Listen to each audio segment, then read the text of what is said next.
अच्छा, एक ना रावला कोर्ट में आपको पता है कलअदम एक्शन कमेटी का धरना हाँ, जारी है और सारा कुछ।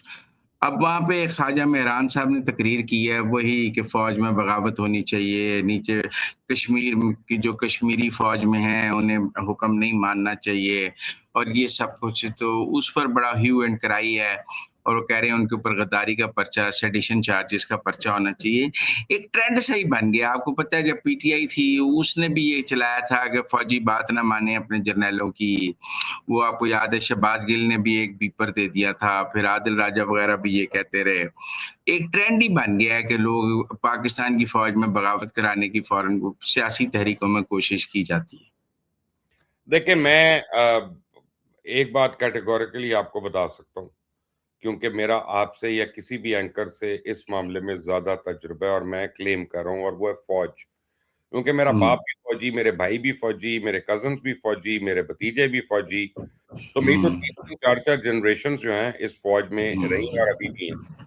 तो मैं फौज की कॉम्पोजिशन को बहुत बेहतर जानता हूँ।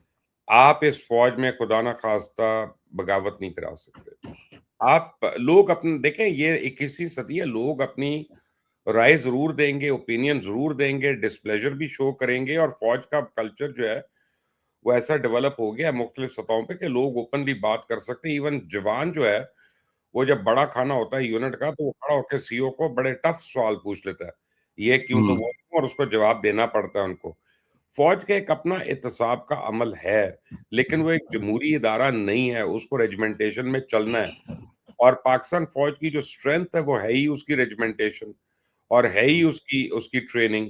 तो अगर ये ना हो तो दुनिया आपकी फौज की इतनी तारीफें ना कर रही हो। अगर आदिल राजा जो एक कोर्ट मार्शल्ड आदमी है, या शहजाद अकबर जो मफरूर है, या शहबाज गिल जो खुद व्हील चेयर पे ड्रामे करता हुआ अदालत से रिलीफ लेके निकला वहां से, अगर इन लोगों के कहने पे ये इनसे क्या फौज को छोड़ दें, ये पीटीसीएल के अंदर तो बगावत करा के दिखा दें। वहां तो कोई कैद नहीं है ना, पीटीसीएल में करा दें हुँ, इख्तिलात के खिलाफ बगावत जरा, कि हमारी हुँ, मुलाजमतें बहाल करो, हमारी नौकरियां बहाल करो, और हमें पुराने फंड्स दे दो। हमें ये वो तो कर नहीं सकते। इनसे कहें कि लेस्को के मुलाजमीन से बगावत करा के दिखा दें। मैं कमाल करते हैं, ये तो खुद बैठ के वहां पे 12 लोगों को बुला नहीं सकते डी चौक के ऊपर। देखिए ये बातें करने की हैं, वीलॉग्स में करने की। मैं आज अगर वीलॉग करना शुरू हो जाऊं कि मेरा ताल्लुक है जी फला इंडियन एक्ट्रेस से और मेरा वो अफेयर चल रही है, तो वीलॉग तो बड़ा देखा जाएगा और लोग बड़ा हुँ, उसको डिस्कस करेंगे। लेकिन उसमें हुँ, ताकत क्या होगी? टोटल झूठ होगा, टोटल हुँ, बकवास होगी। तो आपका वीलॉग चलने का मतलब ये नहीं कि आपका कंटेंट बकवास नहीं है। ये प्लीज हुँ, इसको, दो चीजों को फर्क समझ लें। जहां तक एक्शन कमेटी की बात है, मैं आपको बताऊं कि लंदन में, अब यहाँ आपको पता है सारे कश्मीरी हैं यहाँ पे। वो हुँ, मुझे कई लोगों ने कहा, क्योंकि मुजम्मिल साहब मैं अस्पताल में था तो 12 लोगों की मेहरबानी है, मुझे मिलने आते रहे हैं, रोज आते थे और दर्जनों में आते थे, और डिफरेंट यानी सेगमेंट्स के लोग। तो भाई कश्मीरी जो हैं वो तो इनको ओन ही नहीं करते। वो कहते हैं जी इंडियन हाई कमीशन जो है उसका जरा ट्रैफिक देख ले कि वहाँ कौन कौन जाता है रात की तारीकी में, हफ्ते के दिन, और फिर कौन कौन निकलता है वहां पे। आपके लिंकेजेस वो, आपके लिफाफे वो, मैं आपको कैसे मान लूं कि आप कश्मीरियों की लड़ाई कर रहे हैं, या कश्मीरियों के लिए कौन सी चीज है जो कश्मीरियों के पास है, नहीं है, और मेरे पास और आपके पास है। मैं और आप तो कश्मीर में घर नहीं खरीद सकते, वो ले सकते हैं पंजाब में। मैं और आप वहां कारोबार नहीं कर सकते, वो कर सकते हैं यहाँ पे। तो प्लीज, और फिर आपको जिस कीमत पे बिजली मिल रही है और उनको जिस कीमत पे बिजली मिल रही है, आपको जो मुराद है उनको जो मुराद है। अब हुँ, बहुत हो गया, इंडिया ने डिक्लेयर कर दिया है ना कश्मीर अपना हिस्सा लीगली। आई थिंक हमें भी कर देना चाहिए और इस डिबेट को खत्म कर देना चाहिए। एंड ऑफ स्टोरी, या बहुत हो गया। ये जो है ना कि ये भी हो तो वो भी हो, तो मैंने करना भी कुछ नहीं। मुझे बहुत याद है, आप छोटे होंगे जब जलजला आया था 2005 में, आप काफी यंग होंगे, लेकिन यकीन माने, ये ये इनमें से बहुत से लोग ऐसे थे टेंटों से बाहर नहीं निकलते थे एड लेने के लिए, कहते थे हमें अंदर देके जाओ टेंट के। यानी ये ऐसे भी लोग थे। ठीक है ना, मेरा मुंह ना खुलवाएं ज्यादा, लेकिन ये है कि अब हर एक को अपने लिए स्टैंड लेना होगा, कश्मीर को भी लेना होगा, और अपने आप को इन गासिबों से आजाद करना होगा। और आपको, मुझे, सिंधी, बलोच, पश्तून सबको लेना होगा कि यार आई मीन, बट बहुत हो गई ना ये एक्शन कमेटी क्यों। मैं और आप एक एक्शन कमेटी बना के बैठ जाते हैं कि जी मीर शकील रहमान को भी अंदर कर दो, दुरैत को भी अंदर कर दो, फलां को भी अंदर कर दो। हम बैठे हैं यहाँ पे जब तक हमारा ये कोई मुतालबे हैं यार? किस खाते में यार आपकी बात मानी जाए? क्यों मानी जाए? आए फिर इलेक्शन लड़े और अपने आप को बावर करा लें। कानून साज़ी करें, एक तरीक़ा-ए-कार है ना। अगर आप उस तरीके को नहीं फ़ॉलो कर सकते, तो फिर जाएँ इंडिया चले जाएँ यार, जो आपको ज़्यादा अच्छा लगता है, जिसकी जमहूरियत आपको सूट करती है। मैं तो बड़ा क्लियर हूँ। I don't know about you. अच्छा, आपको एक मुजज़ा भी हुआ है पिछले दिनों। हुँ। वो गिलगित के इलेक्शंस में आईपीपी तीसरी बड़ी सियासी जमात बन गई है। हाँ, हाँ, वो सारे आज़ाद अरकान ने आईपीपी जॉइन कर ली। हाँ। तो वो तो अब तीसरी बड़ी सियासी जमात बन गई है। वैसे वो आम इंतखाबात में एक सीट भी नहीं जीत सके थे, लेकिन अब वो तीसरी बड़ी सियासी जमात बन गए हैं, उनको मखसूस नशिस्तें भी मिल गई हैं। ये वो तो बड़े पावर प्लेयर बन गए हैं, अभी गिलगित के। देखिए, मेरी एक बात सुनें मुज़म्मिल साहब, ये जो जमहूरियत है ना, ये चाहे कमज़ोर है, ज़ईफ़ है, चाहे बड़ी स्ट्रॉन्ग है, कतई नज़र उसके, ये आपकी जमहूरियत में एक गुंजाइश है।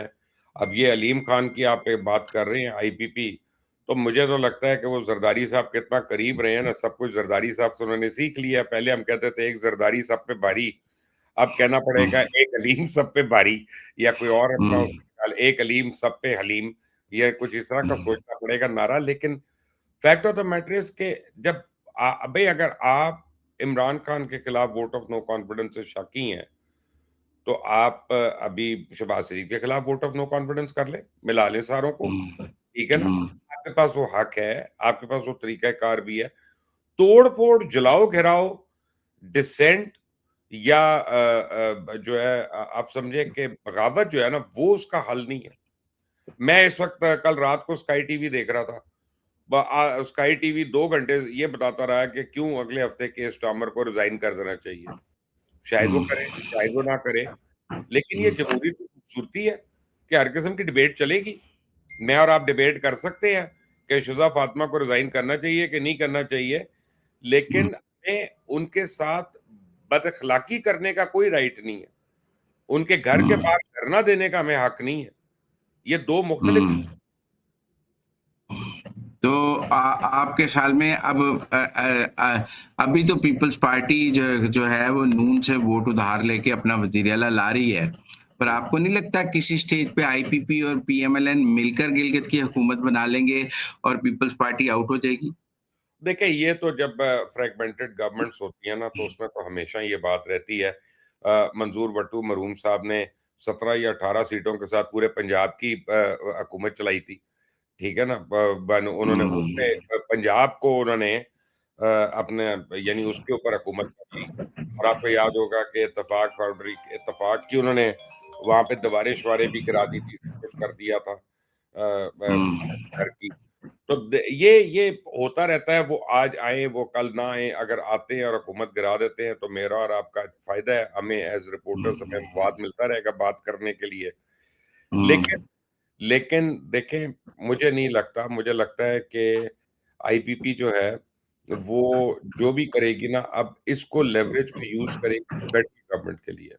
वो फेडरल हुँ, गवर्नमेंट में और पंजाब में अपने लिए जो उनको ज्यादा मुराद देगा, वो उसके साथ हुँ, जाएगी। अगर पीएमएलएन को चाहिए गिलगित बल्तिस्तान की हुकूमत, तो उसको फिर काफ़ी ज़्यादा मार्जिन्स देने पड़ेंगे आईपीपी को पंजाब के अंदर। एंड देखिए, you have to give credit to Aleem Khan. ये अलीम खान की यानी कमाल है कि उसने हिम्मत नहीं हारी, और वो सिस्टम के अंदर रह